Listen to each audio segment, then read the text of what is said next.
أجمعين ومن دعا بدعوته واستنى بسنته إلى يوم الدين وسبحانك اللهم لا علم لنا إلا ما علمتنا إنك أنت العليم الحكيم رب اشرح لي صدري ويسر لي أمري واحلل عقدة من لساني يفقهوا قولي باي haka yan uwa assalamu alaikum wa rahmatullah barkamu da saduwa a wannan yammaci na Laraba wanda ya dace da 5 ga watan Ramadan shekara ta 1427 bayan hijirar manzon Allah sallallahu alaihi wa alihi wa sallam daga Makka zuwa Madina wanda kuma shine yammaci na 27 ga watan tara shekara ta 2006 miladiya. Jiya idan ba a manta ba mun tsaya ne a ƙarshen aya ta 59 cikin wannan sura mai albarka suratul anfal. Yau kuma za mu tashi farkon aya ta 60 daidai. Kafin haka akwai 'yan tambayoyi. Mai tambaya na farko yana tambaya dangane da hukuncin shan taba. An shayi mun wannan tambaya duk kuma amsa ɗaya nake bayarwa. Hukuncin shan taba haramun ne bisa ga zancen da shi ne fi inganci, domin bincike da ya nuna cewa taba tana cutarwa. To dukkan abin da ke cutar da hankalin ɗan adam ko lakar jikinsa haramun ne cikin addinin musulunci, kuma duk abin da zai cutar da hankali ko ya cutar da jiki to yana amsa sunan khabith. ubangiji ce qul la yastawi al-khabithu wat-tayyib walau a'jabaka kasratul khabith. kace da su al-khabith wato abin da yake datti ko guba ba yanda za a yi daidai da abin da yake at-tayyib daddadan abu kyakkyawa, ba za su zama daidai ba. walau a'jabaka kasratul khabith, ko da kuwa yawan al-khabith din ya burge ka, ko da yawan gubar ya burge ka, ko da amfani da ake samu na duniya a cikin wannan dattin ya burge ka, ba dai zai zama daidai ba da abin da yake halal. ubangiji ta'ala kuma ya siffanta annabi sallallahu alaihi wa alihi wa sallam a cikin at-taura da linjila da cewa abin da zai zo yayi shine ya halatta wa mutane at-tayyibat ya kuma haramta musu al-khaba'is, wanda al-khaba'is jam'i ne na khabith. yajidunahu maktuban indahum fit tawrati wal injil ya'muruhum bil ma'ruf وينهاهم عن المنكر ويحل لهم الطيبات ويحرم عليهم الخبائث ويضع عنهم إصرهم والأغلال التي كانت عليهم. wannan ita ce siffar annabi sallallahu alaihi wa sallam a cikin at-taura da injila.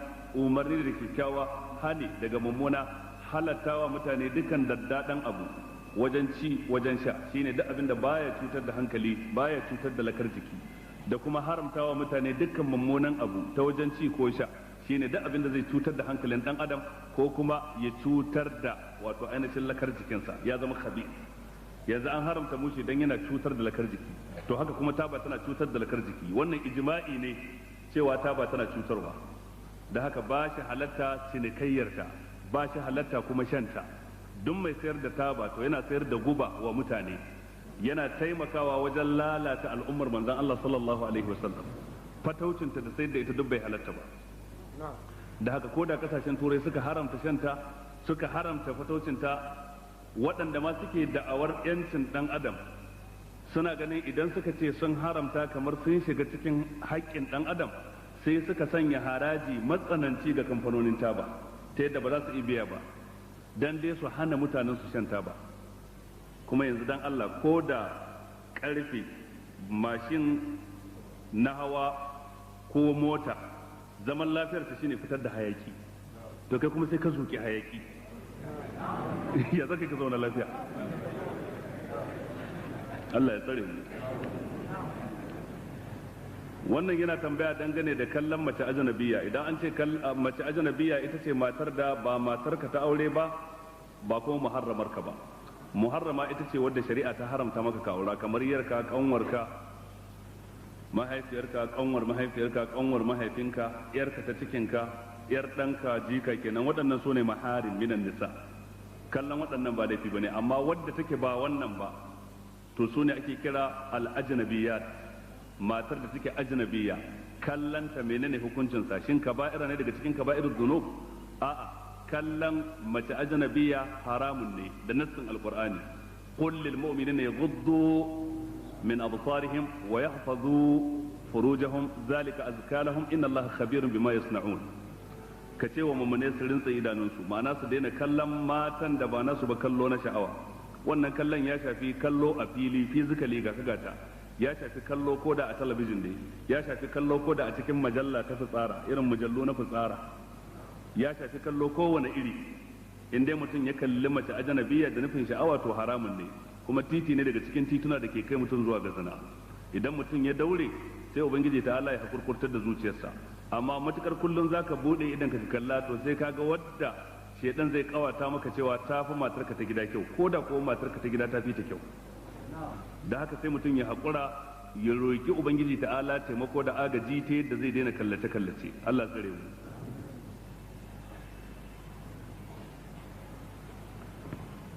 Wannan yana cewa ya halatta mace ta yi amfani da maganin da zai dakatar da jinin al'ada lokacin da ramadana ya zo don ta samu ta yi azumi ba tare da ta sha ko ɗaya ba. Ita ma wannan tambayar na sha amsa ta da maganganun da malamai ke yi cewa ya halatta, amma da sharaɗin cewa maganin ya dace da jikinta, baya da wani side effect da zai haifar mata, baya da wata matsala da zai haifar mata. Domin galibin waɗannan magunguna da mace za ta yi amfani da su ko don su jawo al'ada kafin lokaci ko kuma su hana al'ada zuwa idan lokaci ya yi, suna da side effect nasu wanda suke haifarwa mata. To idan kin samu gwaji da shawara daga likita kwararre cewa maganin ba zai cutar da ke ba, to ya halatta ke amfani da shi. Ya rage kuma abu na biyu shine idan kina da miji kuma sai kin nemi izinin mijinki akan haka, tunda zuwan al'ada ko rashin zuwanta yana da alaka da samun damar ɗaukar ciki ko rashin samun damar ɗaukar ciki, yana da alaka da saduwa ko rashin saduwa da mace. Dan idan al'ada ta zo ba saduwa da ita, idan ko bata zo ba kuma akwai halaccin saduwa kenan. To kin ga in zaki jawo ta shi kuma daidai lokacin da yana sha'awar ki, ina amfanin ki jawo al'ada ki haramta masa kanki. To amma idan baki da miji to shikenan, wannan daga kin sami shawarar likita kwararre cewa zaki iya amfani da shi, shikenan zaki iya amfani da maganin, baki bukatan kuma neman izinin wani tunda baki da miji. Wannan shi kuma yana da dan uwa yana zaune a Chadi, yana noma kuma yana yin noma da yawa, sai yake cewa dan uwan nasa da Allah ka rika aiko min da zakka mana Maiduguri ni da nake Chadi. Sai ce a'a, in dai zaka zo Chadi lokacin kaka to zan baka zakka. To yake cewa ya halatta yayi tafiya kawai ya je Chadi ya zauna lokacin da kaka yayi don ya karbo zakka.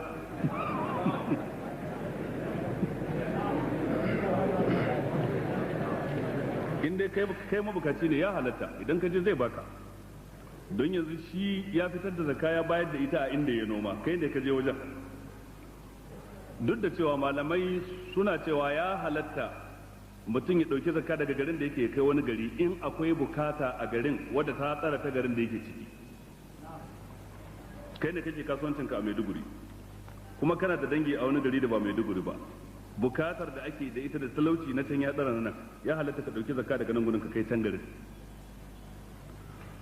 Idan kuwa can akwai mabukata nan akwai mabukata, to ya halatta ka kasa kashi biyu, wani kaso ka bayar a nan, wani kaso ka bayar a can. Dan zai iya wa kana zaune a Maiduguri, yan uwanka suna Fatiskum, suna da Maturu, danginka suna wani gari da ba nan ba, zakka kuma zaka iya ba su a ciki. To ba za ka ce bari ka dauka gaba ɗaya ka kai garin ku ba, dan kai dan can garin ne, ko ba za ka ce gaba ɗaya ka raba a nan wurin ba, sai ka raba kamar 2/3 ka bayar da ita a nan, 1/3 ka kai can wurin, babu laifi.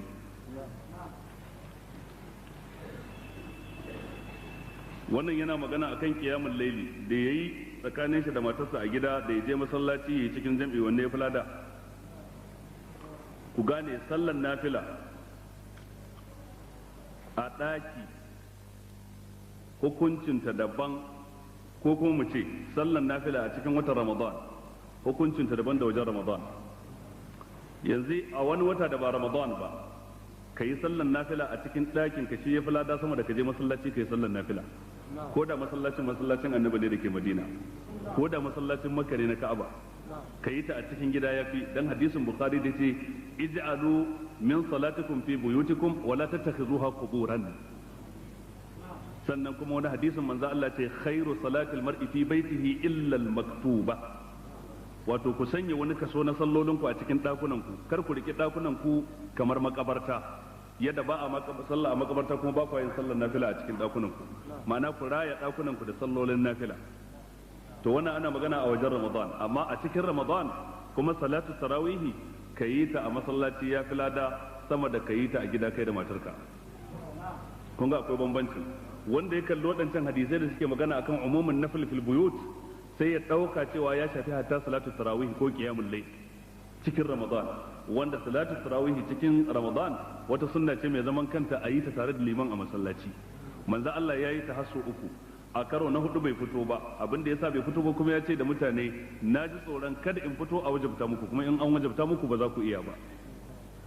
Sahabbansa sun zo sun rayar da wannan suna yi tare da mutane.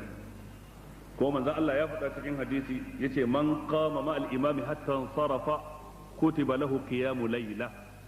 Duk wanda ya tsaya tare da liman a masallaci bai tafi ya bar liman ba har sai da liman ya sallamar karshe, to za a rubuta masa kamar ya kwana yana sallah. To kaga wannan ita ce falalar ka yi salatu tarawih ko qiyamul layl a masallaci tare da liman, ya tsara kai a gida kai kadai.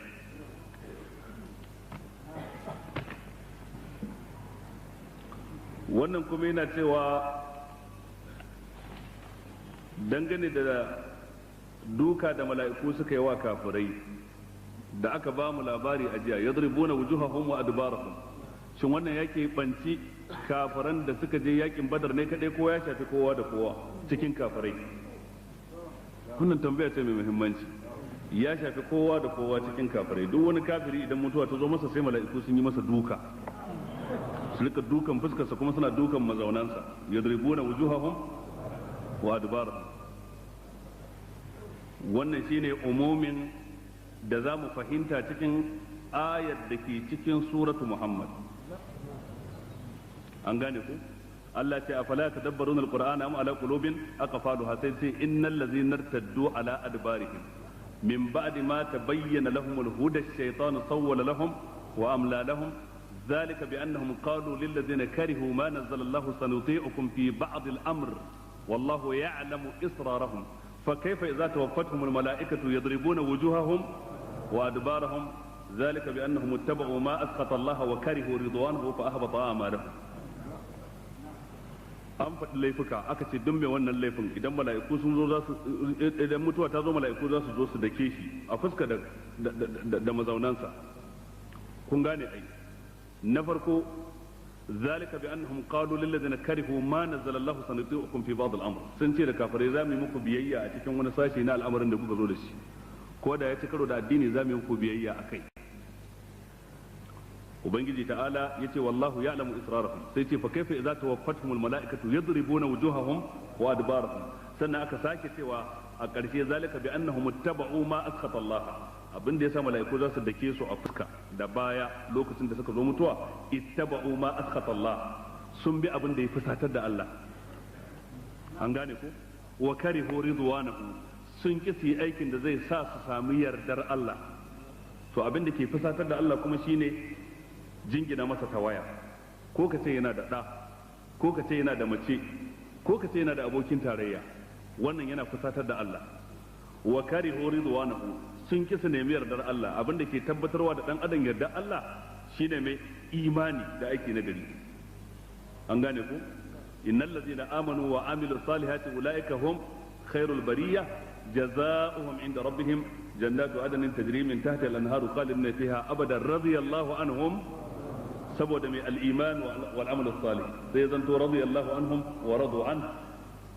To kaga annan gurin sun ki su yi abin da Allah zai yarda da su, sai suka yi abin da Allah bai yarda da shi ba, shine kafirci. Wala yarda li ibadihi al-kufr. To wannan sai ya nuna umumin ayar na nuna dukkan mutumin da ya mutu babu imani akwai yiwuwar wannan ukuba ta same shi a lokacin mutuwarsa.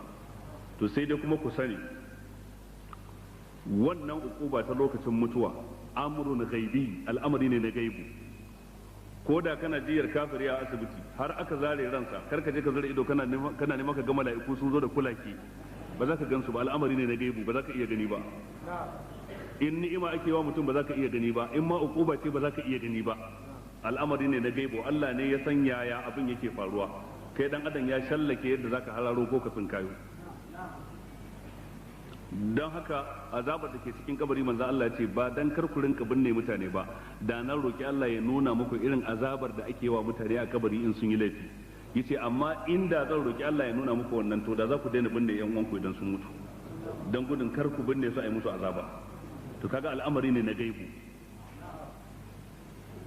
Dan haka duk lokacin da aka zo zare rai, dan adam ya fita daga al'alamul dunyawi ya koma al'alamul barzakhi, daga nan gurin kuma al'alamul ukhrawi zai biyo baya abinda duke faruwa a wajen mutum baya iya gani dan haka Allah ce falawla idza balagatul hulqum wa antum hina idhin tanzurun wa nahnu aqrabu ilayhi minkum walakin la tubsirun. Yaya abu zai faru lokacin da aka zaro rai har rai ya zo makogaro wa antum hina idhin tanzurun, ko a lokacin kuna kallon wa kuna kallon mamaci, wa nahnu aqrabu ilayhi minkum, mun fi kusa da shi sama da ku, ma'ana jakadun Allah su ne mala'iku suna kusa da shi sama da ku, walakin la tubsirun, sai dai ba ku iya gani. Ashe kaga idan azaba ce ba za ka iya gani ba, in ma ni'ima ce ba za ka iya gani ba, al'amari ne na gaibu. Dan haka ya shallake yadda zaka abin nan sai dai ka tsaya a inda nassoshi na shari'a suka dakatar da kai. Ina fata an fahimta. Wannan kuma yana cewa da Allah ka ja hankalin waɗansu daga cikin iyaye wanda da sun ga ɗansu yana riko da addini ya tsayar da gemu ya gadarta wandansa sai su ce sun kore shi daga gida har sai ya aske gemunsa ko kuma in ya saki wandansa ya ja ƙasa da dai sauransu. A hakikanin gaskiya tsayar da gemu sunna ce cikin sunnonin Annabi sallallahu alaihi wasallam. Manzo Allah ne ya ce ku cika gemu ko gajarta gashin baki. Wato gashin baki ba a aske shi gaba ɗaya, rage tsawonsa ake, gemu kuma cika shi ake. Manzo Allah ne ya ce haka, kuma ba a bada waɗansu shekaru ba cewa sai mutum ya kai haka zai tsayar da gemu. Da zaran gemu ya fito to shekarun tsayawarsa sun yi kenan.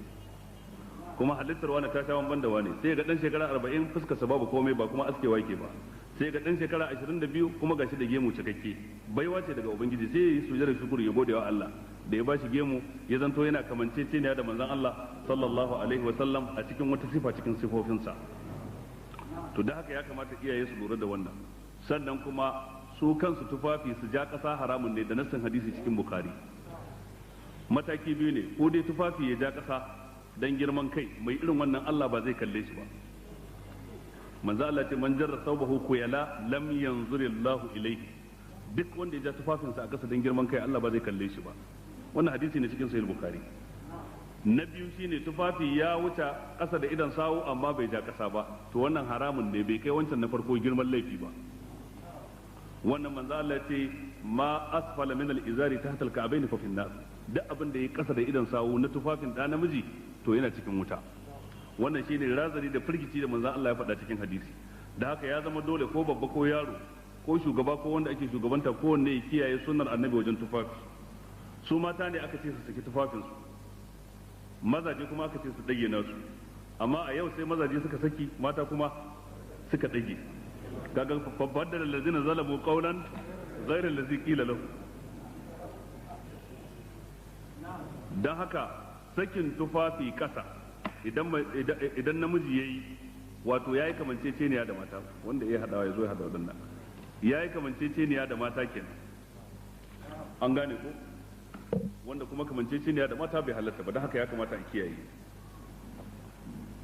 Kawai abin da yake bukatar faɗakarwa su kuma bangaren waɗansu daga cikin matasa shine lokacin da Allah ya baka fahimtar addini, ka gane sunnar annabi kana kokarin bi, to sai ka ɗauka kowa halakakke ne sai kai kadai. Lokacin da zaka mu'amalanci mahaifanka sai ya zanto kana musu mummunar mu'amala da kaushin mu'amala, ba magana bai daɗi ba, kyakkyawan mu'amala, babu biyayya, babu ba su girma da mutunci wanda Allah madaukakin sarki ya wajabta ka ba su. To wannan sai ta sa su muna zaton cewa gemun da ka tsayar ne yasa kai wannan, tufafin da ka dage ne ya koya maka yi rashin kunya, shi kuma wannan daban. Wannan rashin fahimtar ka da addini ce ta jawo maka haka, karamin sani kukumi da ake cewa shine ya jawo maka haka. Lokacin da Allah ya ganar da kai wata sunna kana bi, ba dabarar ka bace ba, gaman ka ne, sai ka zama mai tawazu mai godiya ga Allah bisa ga haka. In ka ga wani ba akan hakan ba sai ka yi kokari yaya za ka yi shi kuma ya zama hakan.